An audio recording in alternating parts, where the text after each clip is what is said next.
que se llama anemia de la enfermedad crónica, ¿sí? Así se llama, anemia de la enfermedad crónica. Es una de las causas más frecuentes de anemia, sobre todo en pacientes internados. Cualquier paciente que tenga una inflamación, una infección, una neoplasia, cualquier fenómeno inflamatorio subyacente va a generar anemia. Y esta anemia es una anemia por disregulación de la homeostasis del hierro. Y van a ver ustedes una marcada diferencia entre la anemia ferropénica con la anemia asociada a la enfermedad crónica desde el punto de vista fisiopatológico.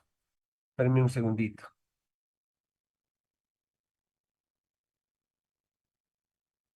Muy bien.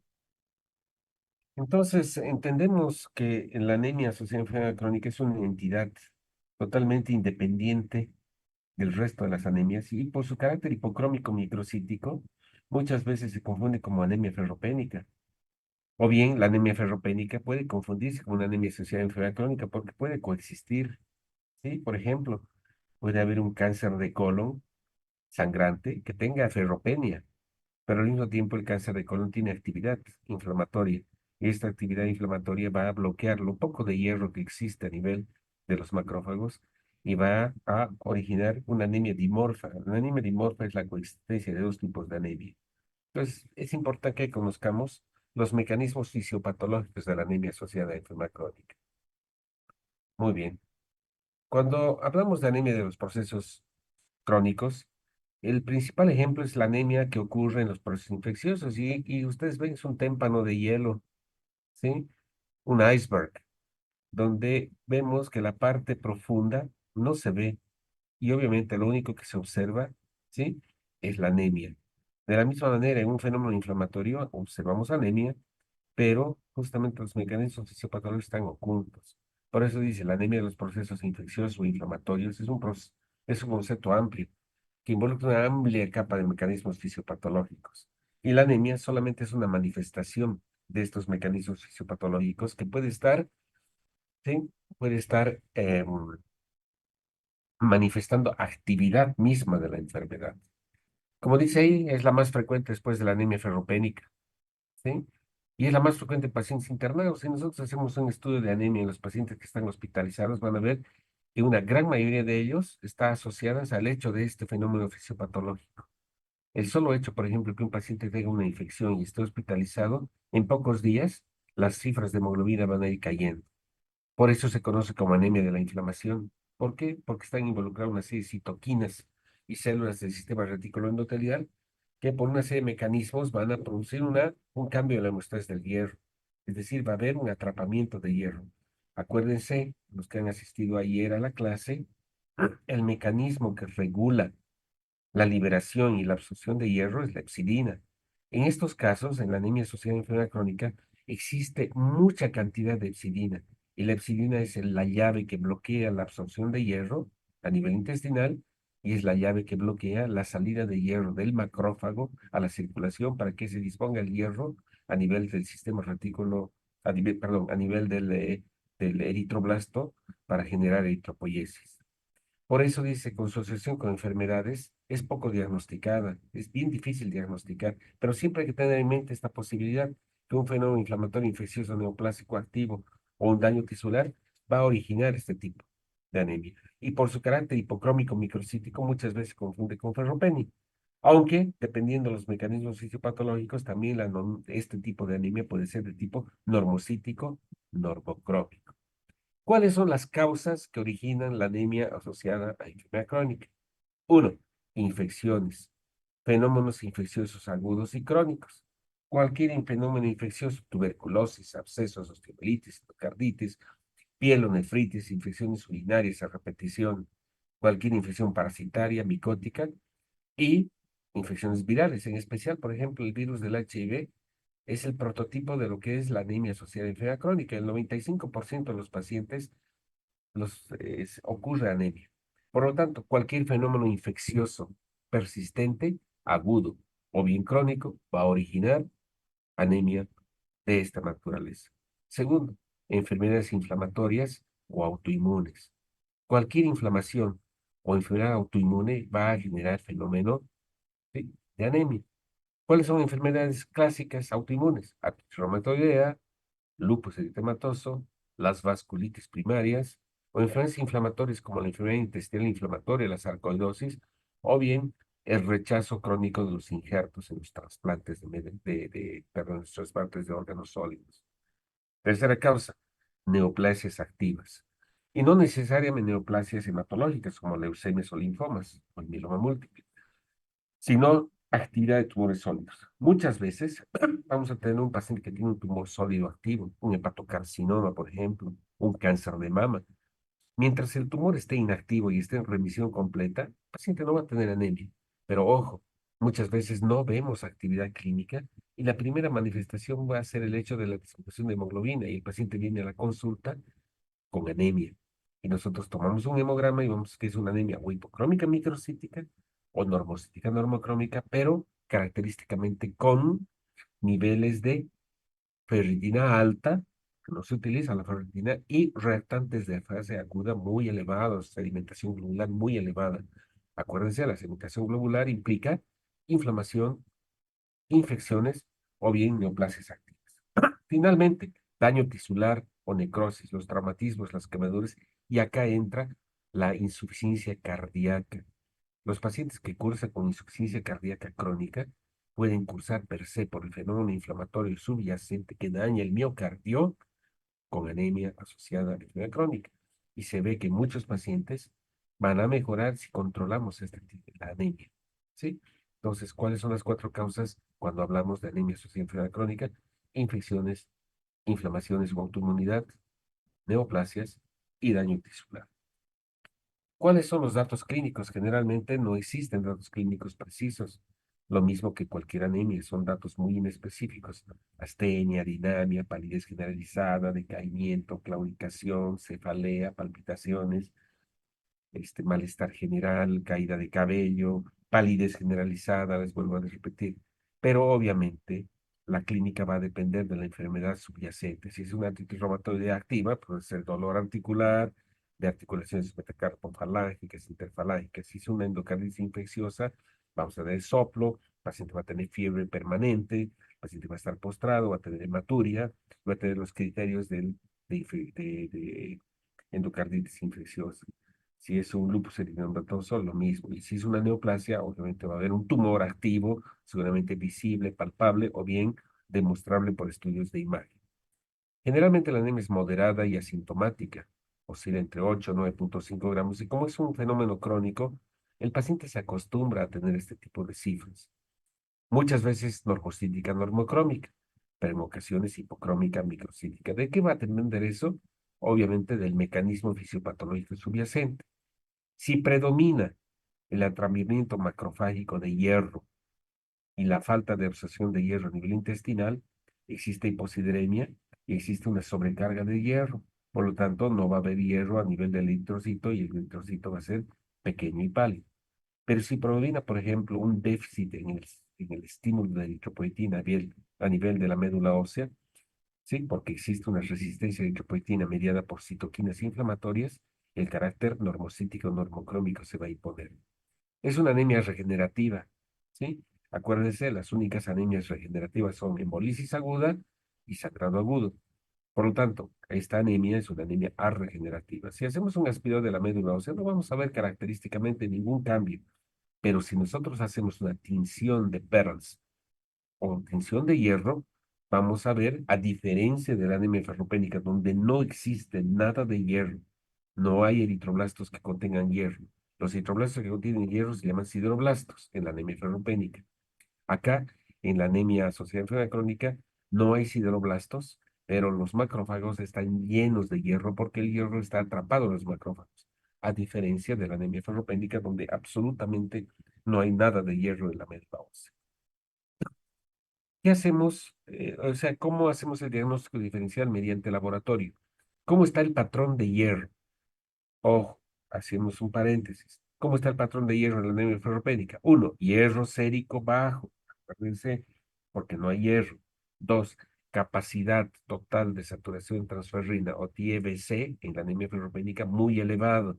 Es como esta plataforma. Esta plataforma está diseñada para 300 alumnos y solamente hay 27 alumnos. Por lo tanto, la plataforma está vacía. De la misma manera, El transportador de hierro se llama transferrina. Si la transferrina no tiene hierro, la transferrina está aumentada en su capacidad de transporte.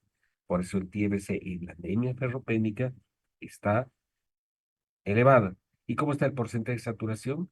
¿Cómo está saturado? ¿Está saturada o no está saturada la plataforma hoy día de Zoom en la clase? Está pobremente saturada porque apenas hay 27 alumnos de los 300 alumnos. De la misma manera, en la anemia ferropénica, chicos, al no haber una buena saturación de transferrina, el porcentaje está bajo. Eso en la anemia ferropénica. Pero en la anemia asociada a enfermedad crónica, ¿qué es lo que ocurre? Uno, el hierro sérico está bajo. ¿Por qué está bajo, chicos? Porque el hierro está atrapado en los macrófagos y no sale a la circulación. Por lo tanto, si nosotros medimos hierro sérico para diferenciar entre anemia ferropénica de la anemia asociada a enfermedad crónica, no nos sirve. En ambos está bajo. Dos, ¿cómo está la capacidad de saturación de transferrina? A diferencia de la anemia ferropénica, aquí está normal o está bajo. ¿Por qué? Es curioso, ¿no? Porque hay poco hierro, pero hay poca transferrina, porque la transferrina por el fenómeno inflamatorio está disminuida en su síntesis. Entonces, no solamente hay poco hierro, sino poca transferrina, y poca transferrina que está saturada. ¿Y cómo está el porcentaje de saturación? Bajo, porque hay poco hierro para saturar la transferrina. A diferencia de la anemia ferropénica, la ferritina acá está muy alta, porque todo el hierro de depósito no se utiliza. En cambio, la anemia ferropénica, la ferritina está baja. Entonces, si tenemos anemia hipocrómica microcítica en un paciente y queremos diferenciar entre anemia ferropénica de anemia asociada a enfermedad crónica, ¿qué pedimos? Ferritina sérica.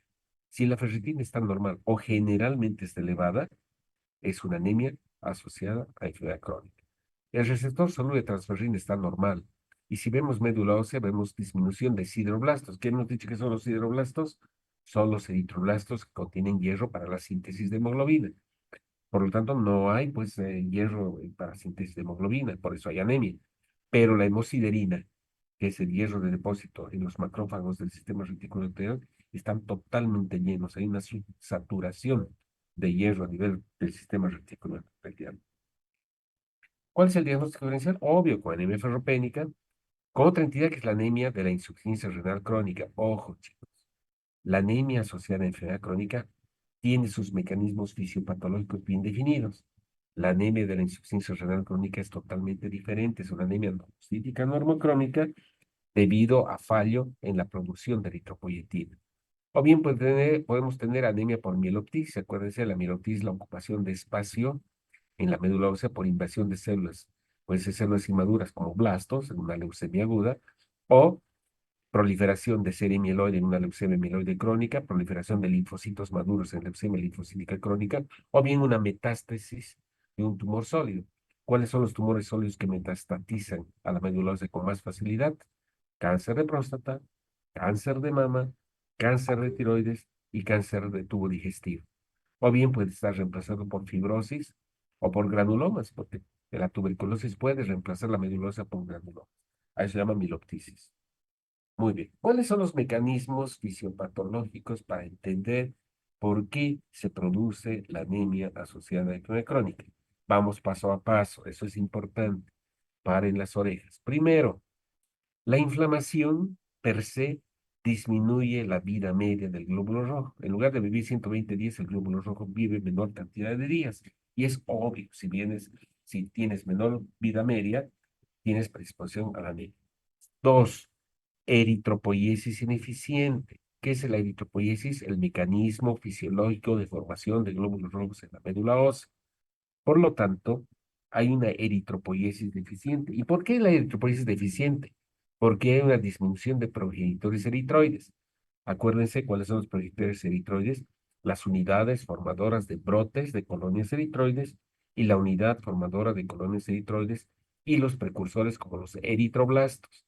Resulta que existe un fenómeno inhibidor por la inflamación debido a que a citoquinas inflamatorias como interferón gamma, beta, ¿sí? Alfa, factor de necrosis tumoral alfa, interleuquina 1. Estos son citoquinas que se liberan en la inflamación y que tienen un efecto inhibidor sobre progenitores. ¿Y por qué inhiben? Porque resulta que el interferón gamma induce apoptosis de progenitores, induce apoptosis de eritroblastos y de unidades formadoras, disminuyendo la cantidad, obviamente, de precursores.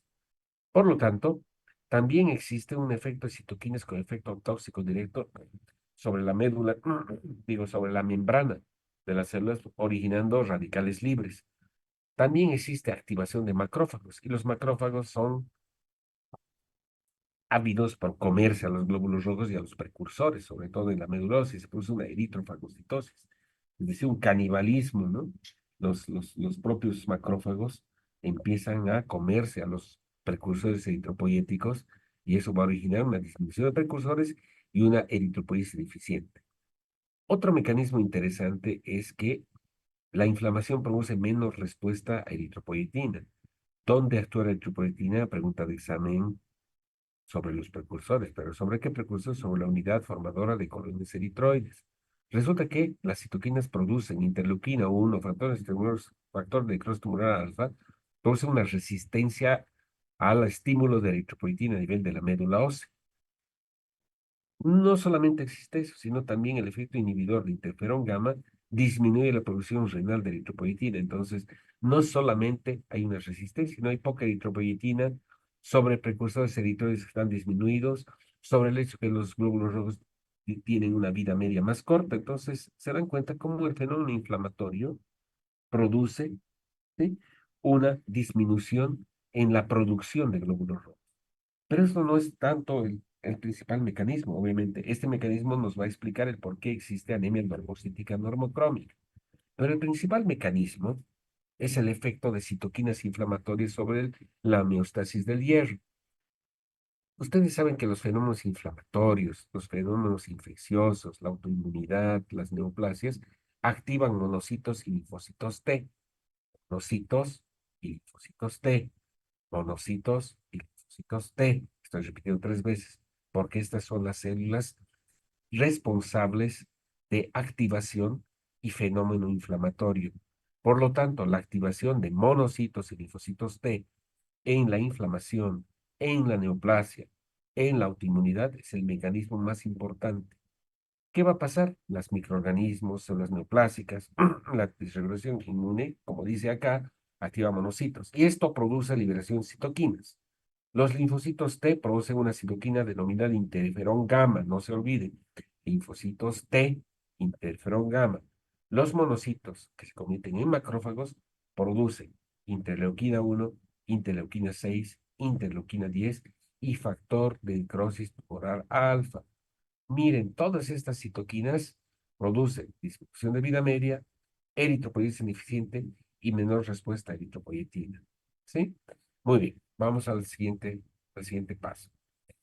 La interleuquina 6, liberada por los monocitos y los macrófagos por activación infecciosa, inflamatoria, autoinmune o neoplásica, estimula la liberación de hepcidina. Entonces, la interleuquina 6 y los lipopolisacáridos inflamatorios producen liberación de hepcidina a nivel hepático. ¿Y qué hace la hepcidina?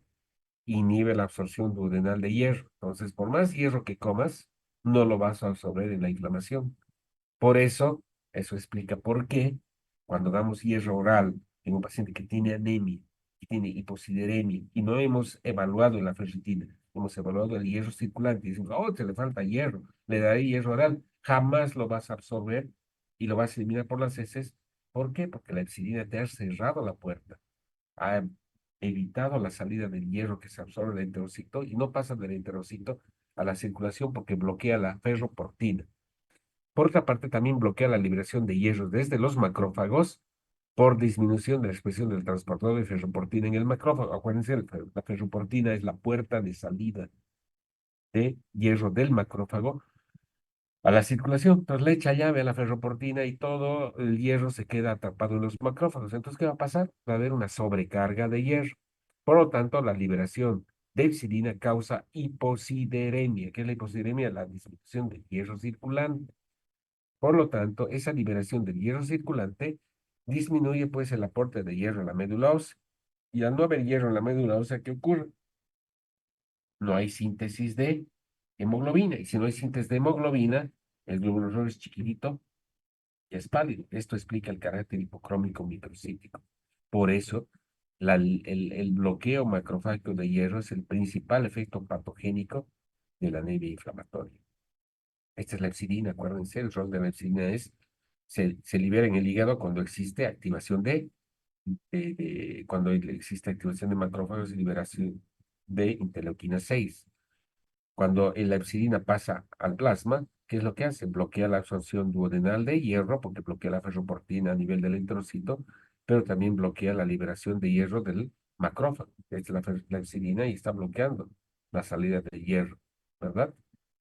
Muy bien. Otros mecanismos fisiopatológicos involucrados en la anemia asociada a enfermedad crónica, por ejemplo, es el efecto de la interleuquina 1. La interleuquina 1 también producida por los macrófagos. ¿Qué es lo que hace? Induce expresión de ferritina en el macrófago, hace que haya mayor cantidad de ferritina en el macrófago, estimula la retención de hierro en el sistema reticular arterial y un aspecto bien interesante, produce degranulación de neutrófilos. Acuérdense, los neutrófilos, ¿sí? Tienen gránulos de mieloperoxidasa lactoferrina. Es un fenómeno que se llama netosis, así se llama, ojalá puedan leer eso, han debido leer eso en Inmuno. Al liberar gramos de lactoferrina, acuérdense, la lactoferrina va a permitir, por ese fenómeno de netosis, va a permitir opsonización de antígenos, opsonización de cualquier germen, y va a permitir, sí, que los macrófagos fagociten a todos los antígenos que están unidos a la lactoferrina liberada por el neutrófilo. Pero cuando la interleuquina 1 produce liberación de neutrófilos, la lactoferrina, ¿sí? Va a opsonizar al hierro. Y si opsoniza al hierro, ¿qué va a pasar? El macrófago, ¿sí? Va a ir y va a fagocitar el complejo lactoferrina con hierro circulante. Entonces, la lactoferrina compite con la transferrina. Entonces, en lugar de que el hierro se une a transferrina, se une a lactoferrina. Y al unirse a la lactoferrina, los macrófagos golosos van y se comen al hierro. Y si se comen al hierro, pues se sobrecargan de hierro y disminuye el hierro circulante. También interleuquina 1, perdón, suprime el estímulo de eritropoyetina sobre precursores eritrocitos. Imagínense, entonces, solo el hecho de tener liberación de interleuquina 1 tiene esos fenómenos. Factores de necrosis tumoral alfa disminuye la vida media del glóbulo rojo, por daña la membrana del glóbulo rojo, hemos dicho, mediando radicales libres. Eso va a aumentar el hierro también en los macrófagos, inhibe también la producción de eritropoyetina a nivel renal, por lo tanto, se inhibe la eritropoiesis, porque se produce apoptosis y se produce daño por radicales libres.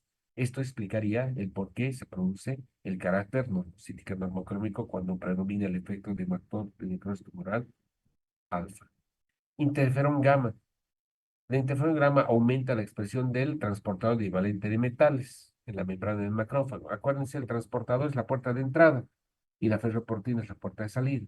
Si nosotros le abrimos la puerta, ¿sí? Al receptor en el macrófago para captar mayor cantidad de hierro. Obvio, pues el macrófago al tener mayor transportador equivalente de metales va a captar ávidamente el hierro a su interior.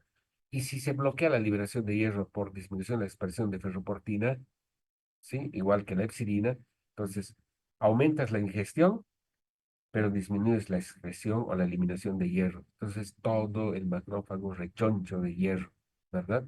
También el interferón gamma inhibe la producción de eritropoyetina y al no haber eritropoyetina no se estimula la médula ósea.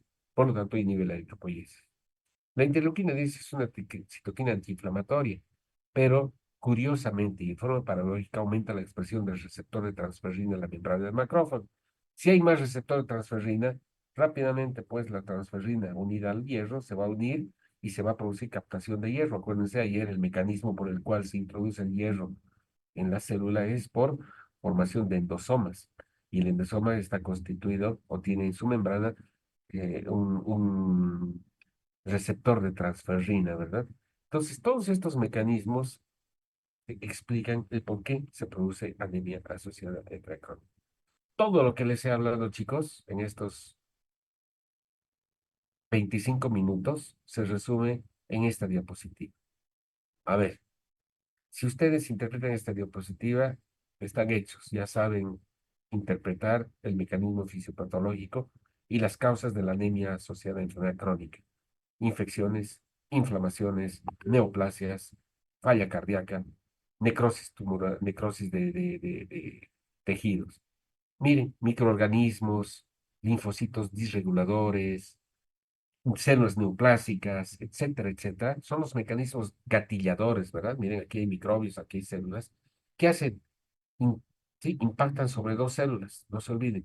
Monocitos que se van a convertir en macrófagos y linfocitos T. El linfocito T tiene un receptor que se llama CD3 y hay una interacción permanente entre el monocito y la célula T. De manera que cualquiera de estos fenómenos infecciosos, inflamatorios, neoplásicos de daño tisular activa macrófagos y linfocitos T. ¿Qué hace el linfocito T? Produce interferón gamma. ¿Y qué hace el interferón gamma? Sigamos la flecha. Actúa sobre el riñón y disminuye la producción de eritropoyetina, pero también impacta sobre la médula ósea. ¿Y qué produce en la médula ósea? Una inhibición de la eritropoyesis. ¿Por qué? Porque induce apoptosis de progenitores hematopoyéticos y daño de progenitores muchas veces por radicales libres, este interferograma. Pero el interferograma también que hemos dicho aumenta este receptor. Miren, aquí está el macrófago, que es el transportador bivalente de metales. Y estas pelotitas son el hierro. Hace que el hierro ingrese rápidamente al interior del macrófago. Y en el interior del macrófago el hierro se almacena como ferritina, increased ferritin, se aumenta los niveles de ferritina. Y la ferritina es el hierro de depósito y hay pobre hierro circulante, ¿verdad?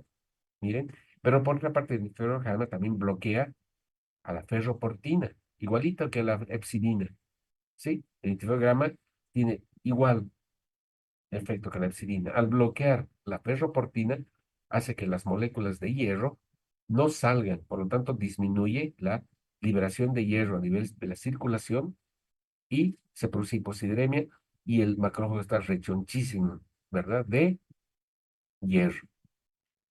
Los monocitos o los macrófagos activados producen interleuquina 6. ¿Qué es la interleuquina 6? Estimula al hígado para la producción de epsidina. ¿Qué es la epsidina? Mire, negativo, disminuye la absorción del hierro, del churrasco que te has comido todos los días. No absorbes el hierro. ¿Por qué? Porque has inhibido a la ferroportina del enterocito. Por lo tanto, disminuye la absorción y disminuye la disponibilidad de hierro a nivel de la circulación por disminución en la absorción. Pero la epsilina también tiene un efecto directo sobre la ferroportina del macrófago. Por dos lados, la pobre ferroportina está inhibida, ¿no? Le echamos llave y secuestramos a la ferritina al interior. ¿Por qué? Porque la epsilina está yendo y está cerrando a la ferroportina, ¿sí? Por lo tanto, la epsilina es la llave que disminuye la absorción y disminuye la liberación de hierro del macrófago en la circulación. La interleuquina 1, ¿qué es lo que hace? La interleuquina 1 hace también que haya disminución en la liberación del hierro a través de la ferroportina y aumenta los niveles. ¿Y qué hace la interleuquina 1 también?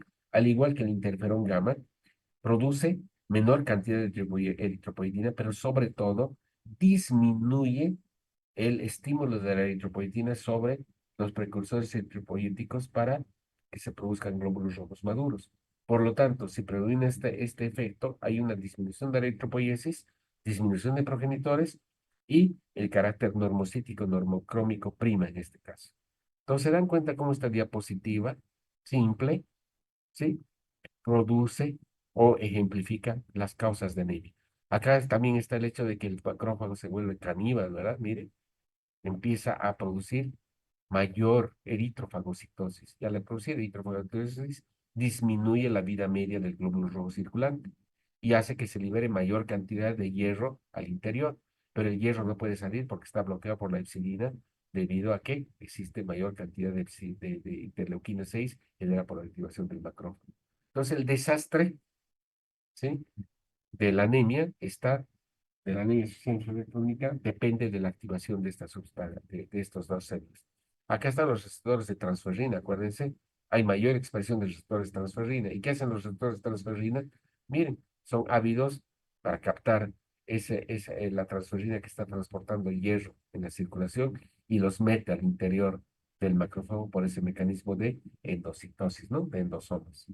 Entonces, no se olviden, estos son los mecanismos fisiopatológicos y es fácil entender por qué se produce anemia. A diferencia de la anemia ferropénica definitivamente no hay hierro, ¿verdad? Porque no aportas, no absorbes o pierdes hierro. En cambio, la anemia asociada a enfermedad crónica y todos estos mecanismos. Parece ser similar, ¿verdad? Porque tampoco hay hierro circulante, pero sí aquí hay un exceso de hierro, ¿sí?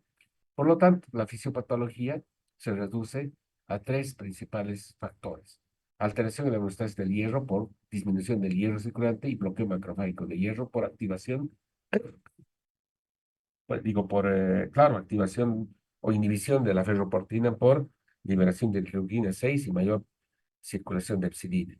Deterioro de progenitores eritroides. ¿Por qué? Porque el interferón gamma daña directamente a los precursores eritroides en forma directa y menor respuesta a la eritropoyetina. Aunque haya eritropoyetina y aunque haya poca secreción de eritropoyetina, no es capaz de estimular a, la, a, la, a los precursores eritropoyéticos en la médula ósea. ¿Cómo vamos a tratar este tipo de anemia? Muchas veces podemos utilizar quelantes de hierro, porque hay una sobrecarga de hierro, o antagonistas de la hepcidina, bloqueando la acción de la hepcidina. Pero estas dos situaciones todavía no están dispuestas, son simplemente investigación. Lo que hacemos es aumentar el estímulo para la producción de mayor cantidad de glóbulos rojos, es decir, estimulamos la eritropoiesis, venciendo esa resistencia de la eritropoietina, dando agentes eritropoyéticos como la eritropoyetina, pero principalmente, ¿qué es lo que tenemos que hacer? Tratar la causa. Miren acá, nos bloqueamos la hepcidina, bloqueamos la liberación de citoquinas por activación de, de, de macrófagos y linfocitos T. Obviamente, tenemos que afectar estos mecanismos fisiopatológicos. Lo mismo, ¿no? Resumen, ¿cuáles son las causas de anemia asociada a enfermedad crónica? Infecciones, inflamaciones, tumores y daño tisular. ¿Dónde se alteran? Se alteran los precursores por liberación de citoquinas. Hay una resistencia a eritropoyetina y hay alteración en la homeostasis del hierro por atrapamiento de hierro en los macrófagos y disminución del hierro circular. Muy bien. ¿Cuál es el tratamiento? Tratamiento de la causa que produce enfermedad crónica. ¿Está entendido, verdad? Bien fácil. Preguntas, chicos, se han dormido. ¿Por qué son así? Por lo menos una palabrita. Doctor, el tratamiento es tratar la causa y dar eritropoyetina. A ver, ¿me estás preguntando o estás afirmando? Estoy preguntando por qué dijo tratar la causa. Si tienes una infección, una inflamación y una neoplasia activa que te está produciendo anemia, ¿qué vas a hacer? Si tienes una endocarditis activa, ¿qué le das a la endocarditis? Helen, ¿no? No, ya no sé quién me está preguntando. Antibióticos, Entonces, ¿qué estás tratando? la causa. Si tienes una neoplasia activa, un cáncer de mama activo, un hepatocarcinoma que te está produciendo anemia, no vas a transfundir al paciente a menos que tenga 6 de hemoglobina, 5 de hemoglobina. ¿Qué vas a hacer?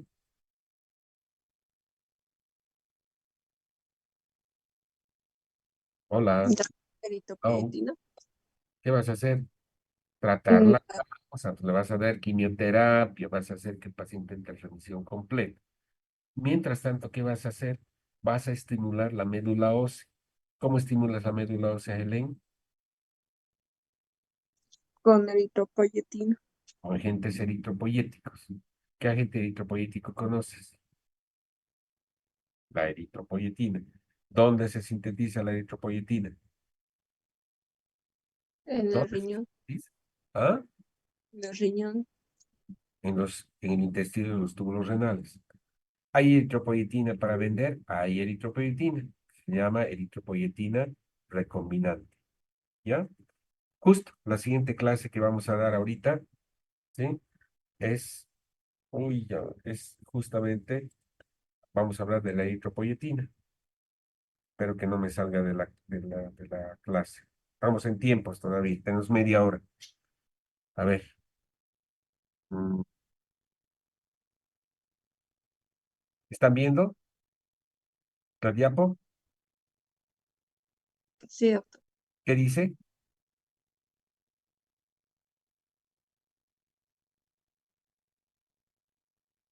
Hola, Anemia en las enfermedades renales, anemia, la insuficiencia renal crónica.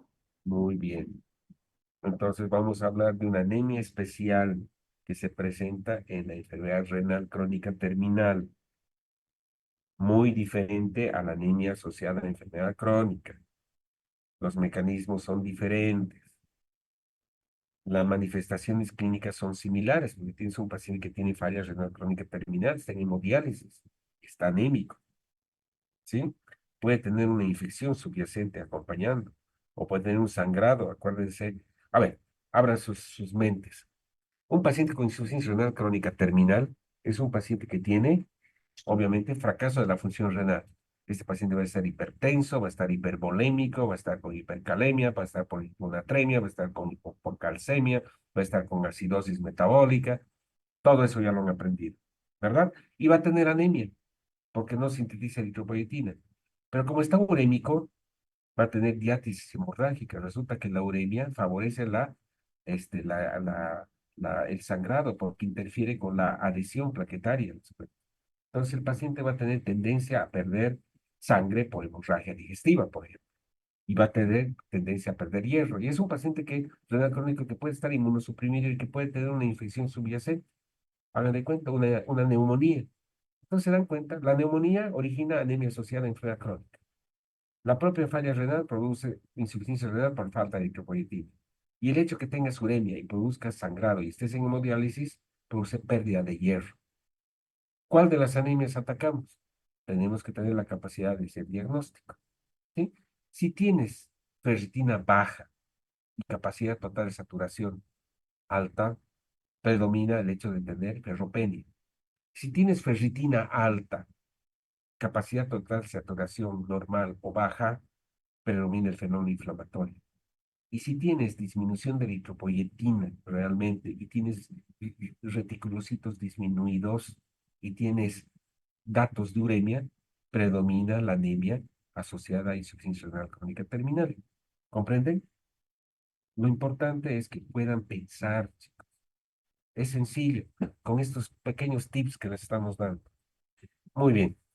¿Cómo se define la insuficiencia renal crónica? Cuando el clearance de creatinina o la depuración de creatinina está por debajo de 60 mililitros por minuto en una superficie corporal de 1,72 metros cuadrados. Y cuando esta disminución del filtrado glomerular se supera los 3 meses y es irreversible. Entonces, definición de insuficiencia renal crónica: deterioro irreversible de la función renal con disminución del filtrado, tasa, ¿sí?, de depuración de creatinina a menos de 60 mililitros por minuto por 1,73 metros de superficie corporal en forma permanente y que dura más allá de 3 meses. Si es menor de 3 meses, a eso se llama insuficiencia renal rápidamente progresiva. Y si es menor a 3 semanas, o 3 semanas, insuficiencia renal aguda, que generalmente es reversible. Se dan cuenta que cuando el clearance disminuye a la mitad, es decir, 30 minutos por minuto, ya existe anemia. Y el estadio 4 de la enfermedad renal se produce cuando las cifras de creatinina empiezan a superar los 2 miligramos por decilitro. Si tú tienes más de 2.1, 2.2, 3, 4, 5, 7 de creatinina, obviamente ya estás en falla renal crónica terminal irreversible si es que esto ha durado más de 3 meses. Ojo, tienes que hacer el diagnóstico diferencial con la falla renal aguda, obviamente, que dura 3 semanas y que obviamente hay otras causas, ¿verdad? Eso ya han llevado en nefrología. Como ustedes son internistas, para decir, bueno, puede ser que haya tenido exposición a AINES, a tóxicos, como por ejemplo los alquilantes, o que ha tenido una infección, o que ha tenido pérdida de sangre y está en hipovolemia o deshidratación, o que tiene una hiperplasia prostática o cálculos bilaterales, y tiene falla renal postrenal, etc. Este no es el caso, no es el caso. El caso es cualquier enfermedad que produzca un deterioro del clearance de creatinina, produce per se anemia. A ver, si se animan a decir, ¿cuáles son las causas más frecuentes de insuficiencia renal crónica en nuestro medio? 1, diabetes. 2, pielonefritis. 3, riñones poliquísticos. 4, hipertensión arterial. 5, enfermedades autoinmunes con glomerulopatías secundarias y primarias, enfermedades secundarias, lupus eritematoso, enfermedades primarias, todas las glomerulopatías primarias, ¿verdad? Membrana focal segmentaria, membranosa, membrana proliferativa. Todo eso han aprendido en NEFI. Muy bien, sigamos. Miren cómo la anemia va a empezar cuando la tasa de filtrado glomerular disminuye a menos de 60 mililitros por minuto. Miren la prevalencia. La principal causa, hemos dicho, de falla renal es la diabetes. ¿Y cómo miren la prevalencia? ¿Sí? Es alta en pacientes que tienen menos de 30 mililitros de depuración por minuto. Obviamente, cuando estás a mayor depuración, menor anemia. Entonces, la anemia es una manifestación, es una consecuencia de la disminución de la tasa de filtrado glomerular. Obviamente, ahora se ha avanzado muchísimo en el tratamiento de la insuficiencia renal. ¿Y cuál es el objetivo del tratamiento de la insuficiencia renal antes de llegar al tratamiento sustitutivo, que es la hemodiálisis, diálisis peritoneal o el trasplante? Uno, controlar estrictamente el deterioro o el impacto cardiovascular, ¿verdad? ¿Cómo? Controlando la presión arterial. Y segundo, controlando el hecho de que haya anemia. Entonces, si tú tienes esos dos objetivos con tu paciente que tiene falla renal crónica, controlar la presión arterial y el impacto sobre, ¿sí?, el sistema cardiovascular, y dos, prevención y tratamiento de la anemia, que mejora la calidad de vida, vas a tener un paciente en óptimas condiciones. Y tres, control y tratamiento de la dislipidemia. Entonces, en estos pacientes puedes darle atorvastatina o estatinas, ¿verdad? Con esto disminuyes el hecho de que hay infartos de miocardio, que haya insuficiencia cardíaca y obviamente que haya un gran deterioro de la calidad de vida por la anemia, ¿sí? Por lo tanto, ¿cuáles son las causas o los fenómenos fisiopatológicos que originan la anemia de la insuficiencia renal crónica? Uno, el más importante, dejas de producir eritropoyetina. Dos, puede haber una resistencia a la eritropoyetina. ¿Qué es la resistencia a la eritropoyetina? El hecho que los precursores eritropoyéticos, como la unidad formadora de colonias eritroides, no responda al estímulo para formar hemoglobina y para proliferar y madurar a la siguiente fase, que es el proeritroblasto o el eritroblasto basófilo. Tres, hemodilución. Acuérdense, los pacientes renales crónicos son hipervolémicos porque la tasa de filtrado ha caído y por lo tanto no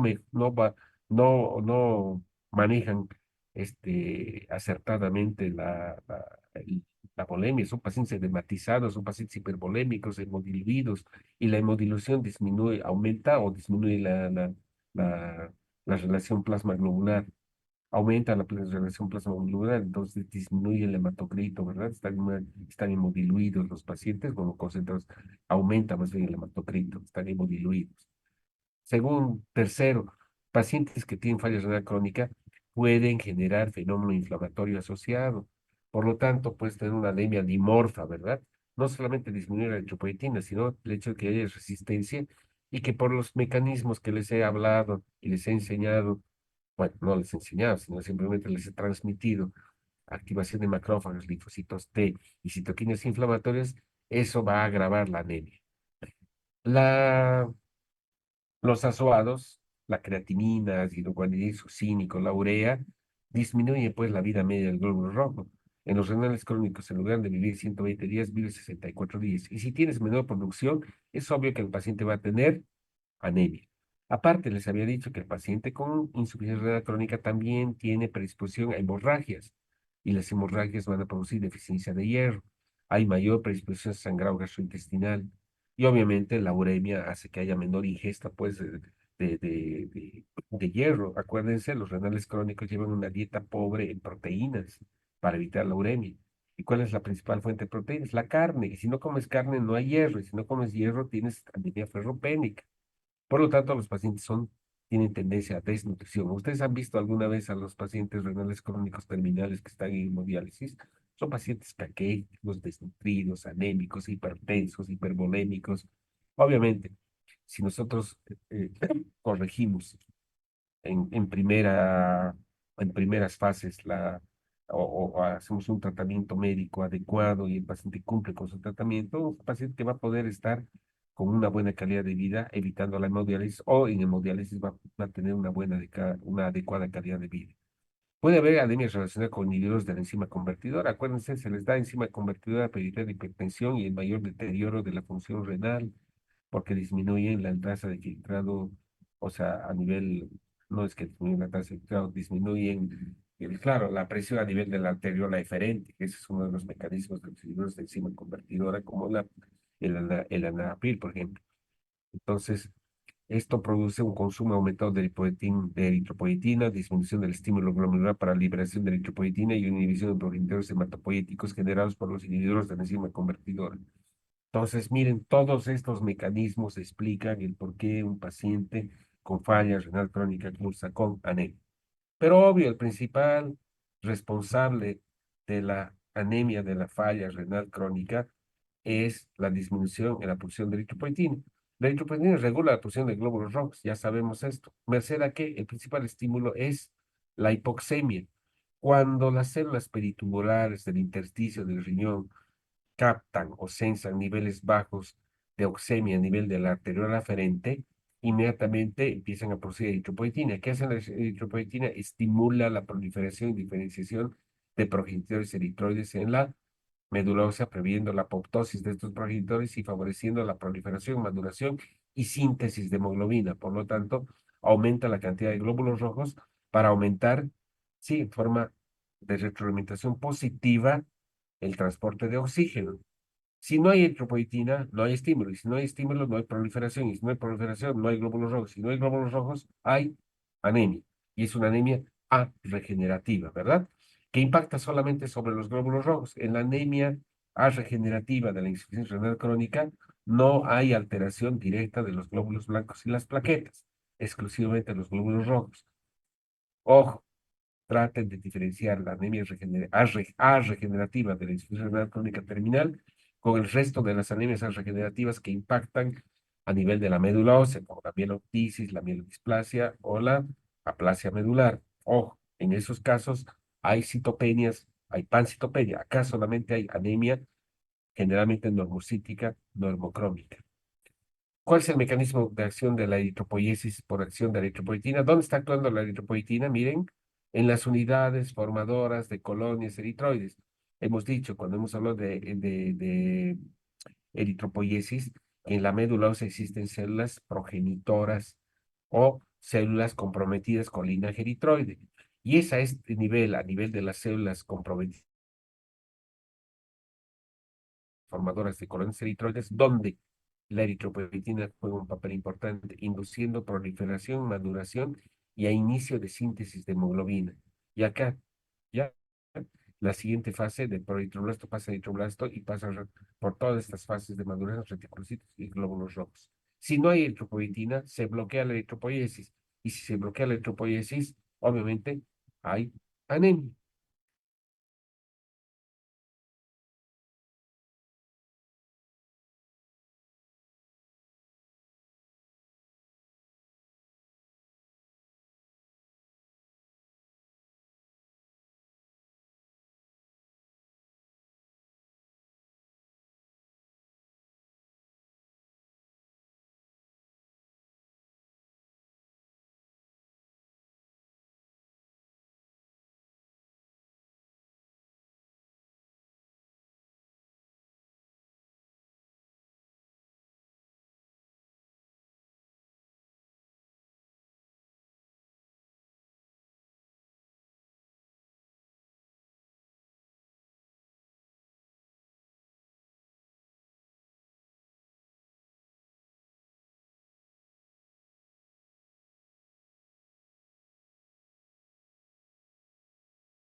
ya también lo estamos pasando y los cifras de hemoglobina han aumentado en este mes a más de 2 gramos, vamos a bajar la dosis, ya no vamos a dar 50 unidades, vamos a bajar a un 25-50%, vamos a dar 25 o 20 unidades por kilogramo por semana. O bien vamos a suspender transitoriamente porque seguramente los niveles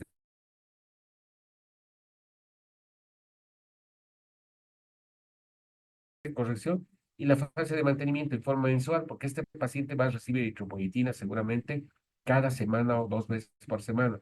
Y cada 2 meses hay que hacer controles, ¿sí? Y hay que ver si este paciente va a entrar en hemodiálisis o no va a entrar en hemodiálisis. Si en 2 determinaciones consecutivas la hemoglobina aumenta más allá de 1 gramo, ¿sí?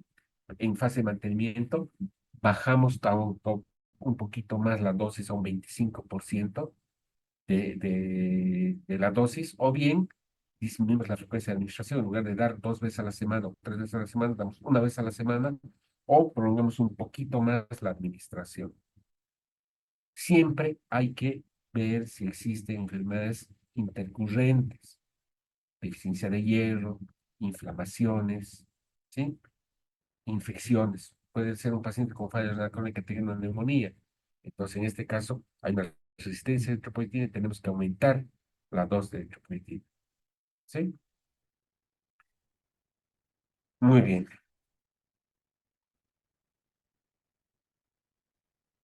¿Qué vamos a hacer de acuerdo a los estudios iniciales cuando damos eritropoyetina y fijamos el objetivo del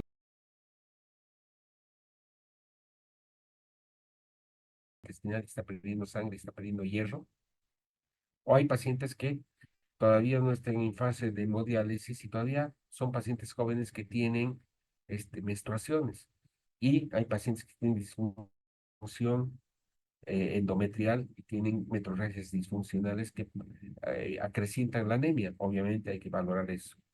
Otra situación puede ser que esté asociada con una gamapatía mononuclear con insuficiencia renal crónica. Una de las causas de falla renal crónica es el mieloma múltiple y que el paciente, a pesar de la eritropoyetina, no esté mejorando porque tiene actividad de un mieloma o que tenga fenómenos inflamatorios asociados. Por eso es importante determinar reactantes de fase aguda. O bien el paciente no está dializando en buena forma y está urémico. Y la uremia que hemos dicho disminuye la vida media del glóbulo rojo. Y aunque nosotros demos eritropoyetina, hay una inhibición de los precursores eritropoyéticos y hay una disminución en la vida media del glóbulo rojo circulante. O bien puede haber hiperparatiroidismo secundario. Y el hiperparatiroidismo secundario induce fibrosis a nivel de la médula ósea. Acuérdense, hay disminución del calcio, por lo tanto la paratiroides aumenta la secreción de paratormona para poder sacar calcio de los huesos. Y al sacar calcio de los huesos, produce osteoporosis y fibrosis a nivel de la porción esponjosa de los huesos y disminuye la disponibilidad de médula ósea. O puede haber anemia hemolítica asociada en algunos casos. Y hay que ver niveles de desrenasa láctica, niveles de bilirrubina, o bien hay una enfermedad autoinmune asociada, como se activa el lupus eritematoso causante de la falla renal y produce hemólisis autoinmune, y por eso el CUMS es positivo. Después les voy a explicar en cuál es en qué consiste la prueba de CUMS. O bien puede haber una pérdida de vitamina B2 y sobre todo un mayor requerimiento de ácido fólico. O bien aluminio en sangre, los quelantes de fósforo en la falla renal crónica hay hiperfosfatemia y se utiliza sales de aluminio para controlar la hiperfosfatemia. O puede haber alteraciones en la hemoglobina, ya que es una electroforesis de hemoglobina. O puede haber hipotiroidismo asociado y el hipotiroidismo favorece la anemia. O bien puede haber una neoplasia subyacente al hecho de que tengas falla renal crónica. Entonces, todas estas situaciones hay que evaluarlas en la fase de mantenimiento. Es bien frecuente que haya deficiencia de hierro en la anemia asociada por insuficiencia renal crónica. Es obvio, porque en urémicos la absorción digestiva de hierro es insuficiente y hay pérdidas obligatorias en hemodiálisis. Una de las causas de pérdida de hierro es la hemodiálisis. Por lo tanto, siempre tenemos que valorar cómo están los niveles de hierro circulantes y los niveles de ferritina. Y el aporte de hierro tiene objetivo alcanzar y mantener una hemoglobina más de 11 siempre y cuando existe deficiencia de hierro. Cuando hay deficiencia de hierro en pacientes que tienen falla renal crónica y están en diálisis, tenemos que reponer el hierro y el hierro no se repone por vía oral. Acuérdense, ahí hemos hablado. Una de las indicaciones del hierro parenteral es el hecho que tú necesitas aumentar los niveles de digo, de hierro, los niveles de hemoglobina, perdón, utilizando agentes eritropoyéticos. Y la única manera es por vía endovenosa. Entonces vamos a dar hierro endovenoso. Hay diferentes formas de hierro: hierro sacarato, hierro carboximaltosado, ¿sí? La absorción por vía oral, como dice aquí, es pobre, sobre todo cuando hay ferritina baja. Se sugiere dar en fase, una vez que estabilices, por ejemplo, la pérdida, hasta 200 miligramos de hierro elemental al día, pero la absorción digestiva es baja, entonces es pobre. Por eso, cuando tienes deficiencia de hierro asociada, es mejor dar hierro endovenoso. La vía intramuscular está totalmente proscrita, o sea, ya no se utiliza hierro intramuscular. Hemos dicho, hay dos formas de presentación: hierro sacarato, hierro carboximaltosado. El carboximaltosado es de mayor ventaja, ¿sí? ¿Qué pasa cuando estamos dando eritropoyetina y no hay respuesta? Hay resistencia. Y hemos dicho, ese fenómeno de resistencia puede deberse a un fenómeno inflamatorio subyacente. Acuérdense, el interferón gamma,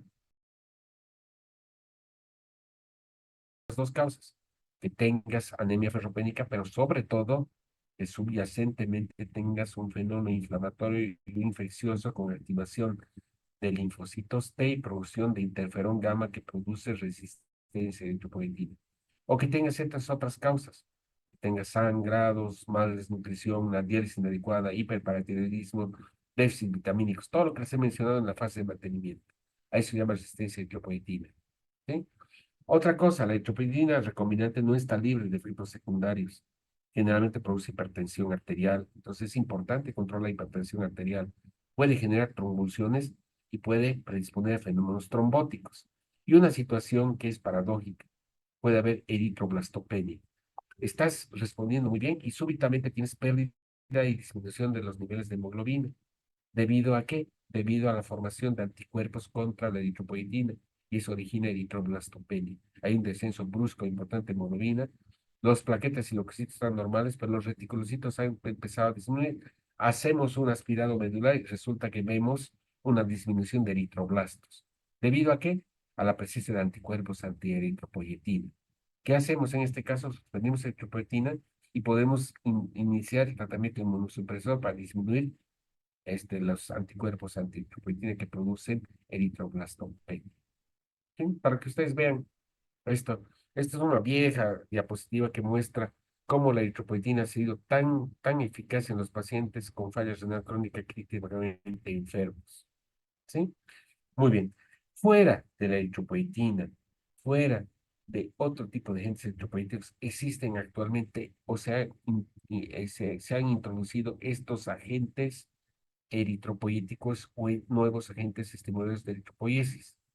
La darbopoetina, que se produce por glicosilación, EPO, o dímeros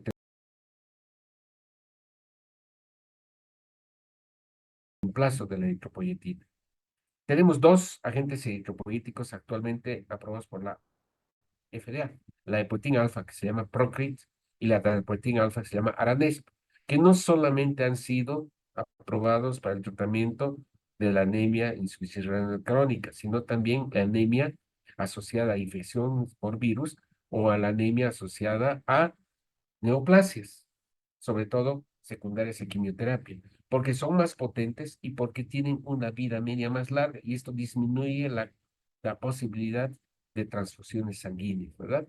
Entonces, no solamente hay eritropoyetina recombinante humana, hay actualmente epoetina alfa y darbepoetina alfa, ¿sí? Miren, esta es la marcada diferencia que existe comparando la epoetina alfa, que es la epoetina normal, con la Aranesp en tiempo de respuesta, ¿sí? Para la normalización de las cifras de hemoglobina. La armopetina alfa, cada 2 semanas tiene una vida media más prolongada. Y miren, a partir de la tercera semana, las cifras de hemoglobina prácticamente se normalizan y entras en una fase de mantenimiento. Sí, este es el target, la objetivo target de las cifras de hemoglobina, y cómo a partir de las semanas la administración de este tipo de agente eritropoyético logra mantener la eritropoyetina, digo, los niveles de hemoglobina entre 11 y 12 gramos por decilitro, ¿verdad? Aquí está. Y este estudio que ha validado el uso de darbepoetina alfa, es el estudio TRAIT, un estudio fase 3 aleatorizado. Vamos a saltarnos esto. El punto final era justamente disminuir la mortalidad, disminuir la mortalidad por infarto del miocardio, disminuir los eventos cardiovasculares, la falla cardíaca, mejorando las cifras de hemoglobina. Y se ha visto, ¿no? Cómo el aranés o darbepoetin tiene una mejor, una diferencia marcada en beneficio de la darbepoetina. Y lo mismo que el otro, el estudio es el estudio trae darbepoetina alfa o placebo. Muy bien. Estas son las dosis de Aranesp y de Poetin alfa, son los nuevos agentes eritropoyéticos, ¿no? Las dosis. Y si ustedes se dan cuenta, una vez a la semana o 3 veces a la semana, con efectos mínimos. Tenemos otro agente eritropoyético que se llama SERA, Continuous Erythropoietin Receptor. Es un activador continuo de los receptores de eritropoyetina. O sea, no es eritropoyetina, sino es un activador de los receptores. Es una cadena polimérica larga, inserta en el molécula de eritropoyetina. Tiene una afinidad baja por el receptor de eritropoyetina, una vida media larga, 130 horas.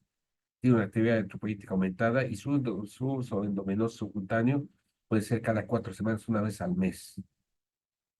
Y esta es la comparación de las vidas medias de los diferentes tipos de eritropoyetina. La eritropoyetina que utilizamos nosotros se llama eritropoyetina alfa, ¿no? Tiene una vida media no más allá de 20 horas, por eso se da, ¿sí? Se estimula 1 o 2 veces a la semana, pero la proteína beta y la darbepoetina alfa, y sobre todo el sera, miren, por vía subcutánea y endovenosa, tienen una vida media muchísimo más larga. Entonces, actualmente se puede utilizar el sera, es un agente eritropoyético comercializado por una casa comercial que se llama Roche actualmente. O el hematide, que es un péptido sintético pegilado, se une y activa el receptor de eritropoyetina, una secuencia de aminoácidos no relacionados, una molécula pegilada, ¿sí? Está aprobada en la FDA en 2012 y solamente se utiliza para la anemia asociada a falla renal crónica en pacientes que están en hemodiálisis, ¿sí? O hay inhibidores del factor de propilioxilasa, imposible por hipoxia. Son otros agentes eritropoyéticos.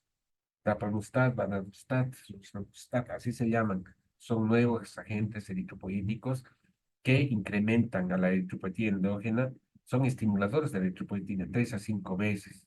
Disminuyen sobre todo la epsidina. Acuérdense de la epsidina, la que bloquea la absorción de hierro y la liberación de hierro a nivel del macrófago. Mejora la absorción de hierro oral, metabolismo celular, modula mediadores inflamatorios, no tiene efectos adversos serios y es un tratamiento promisorio. ¿Por qué no se utiliza, por qué la eritropoyetina está catalogada como por la Comité Olímpico Internacional como agente doping? Porque, obvio, estimula la proliferación de glóbulos rojos, mejora el transporte teóricamente de oxígeno y mejora el rendimiento. Por eso, el tropoitina está proscrita en los pacientes, ¿cómo se llama? En los atletas, ¿no? De alto rendimiento. Preguntas, entonces ya conocen y ya saben diferenciar anemia ferropénica, anemia de la insuficiencia renal crónica, anemia de las enfermedades crónicas y cómo deben utilizar los diferentes tratamientos. Bueno, preguntas antes que nos vayamos a cenar. ¿Han entendido, chicos? Es mucha información, todo eso está en sus libros, pero es lo básico, lo mínimo que tienen que saber. ¿Sí? Lo mínimo. Esto no es especialidad, esto es medicina básica, ¿no? Hematología básica, medicina interna básica.